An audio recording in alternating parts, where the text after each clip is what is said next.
Once upon a time, there was a wicked demon lord who wanted to conquer the world, but a brave hero stood up to challenge the demon lord in a final battle.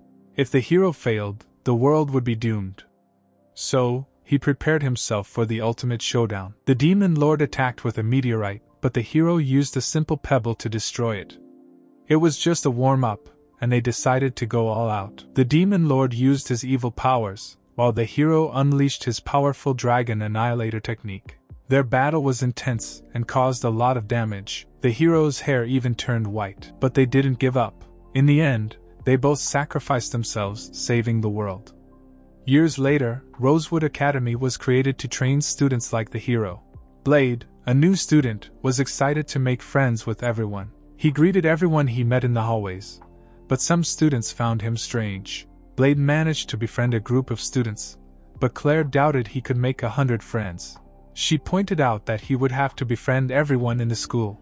Another student named Ernest noticed the commotion and reminded the group about the need for discipline as students at Rosewood Academy. Kasim mentioned that Ernest, the top student known as the Empress, was strict and feared by everyone. Blade decided to befriend Ernest and happily introduced himself to her. Ernest, suspicious of Blade since she had never seen him before, questioned his presence at the academy. Claire tried to explain that Blade was a transfer student, but Ernest believed that the academy only admitted those who aspired to be heroes, not carefree individuals like Blade.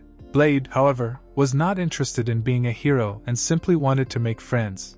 Blade asked Ernest to show him the way to the headmaster's office urgently, and she reluctantly accompanied him. To their surprise, when Ernest knocked on the door, they discovered that the person sitting in the headmaster's chair was none other than the king of the empire.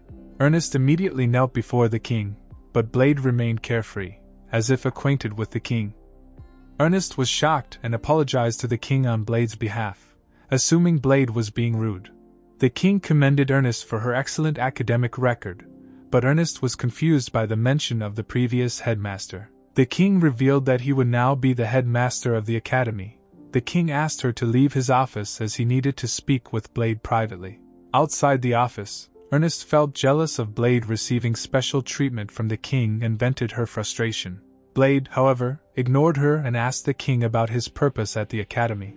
The king explained that he was there to help Blade regain his powers as a hero. Blade, however, expressed his desire to live an ordinary life and had no interest in being a hero, especially since the demon lord had already been defeated. The king revealed that the battle between the hero and the demon lord had resulted in both losing their powers.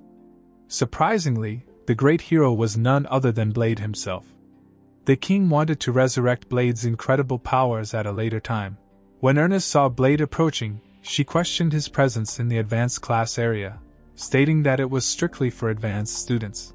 Blade clarified that he had been admitted to the advanced class during the entrance exam, unlike the others. Ernest assumed Blade had used his connection with the king to secure his position, or even cheated on the exam. Blade assured Ernest that he was serious about making 100 friends, and that he was not as carefree as she believed. After Blade introduces himself to the students at the training grounds, his enthusiasm annoys Ernest. When Blade tries to calm her down by patting her head, it only makes her angrier. She attacks Blade with her sword, but he dodges her attacks easily. Meanwhile, Ernest asks the instructor to test Blade's abilities, even though it wasn't part of the plan. The instructor agrees, and Blade's training begins. To prove himself worthy of the advanced class, Ernest challenges Blade to slice through enchanted metal armor.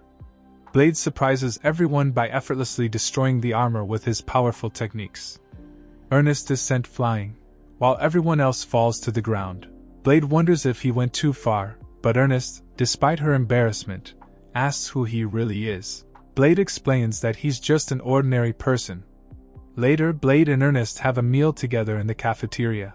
Blade invites his other friends, but they avoid Ernest out of fear. Ernest apologizes for doubting Blade's worthiness, although he doesn't remember the accusation.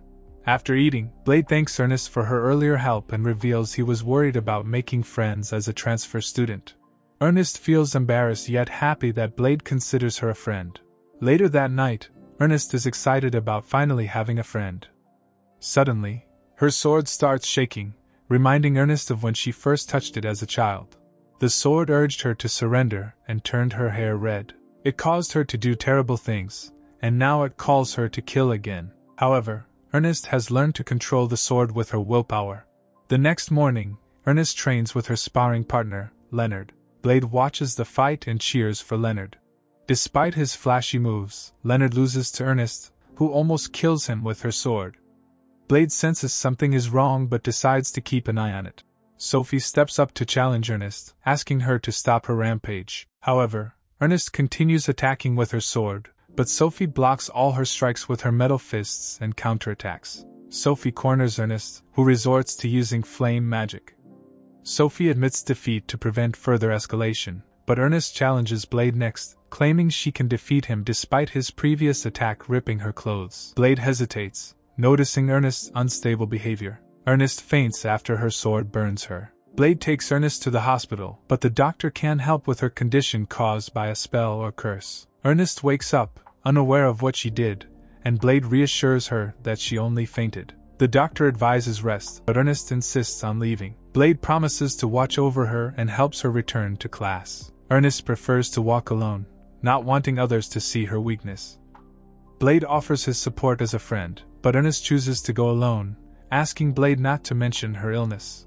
Later, Blade sneaks into the server room and discovers information about Ernest's demon sword, Asmodeus. He meets with Ernest on the roof and reveals her sword's nature. To free herself from the curse, Ernest must become the true owner of the sword by defeating the demon within it. Ernest challenges Asmodeus to a battle, but the demon takes control, transforming her into a fire demon. Blade then assists Ernest in fighting against the fire demon. Together, they defeat Asmodeus.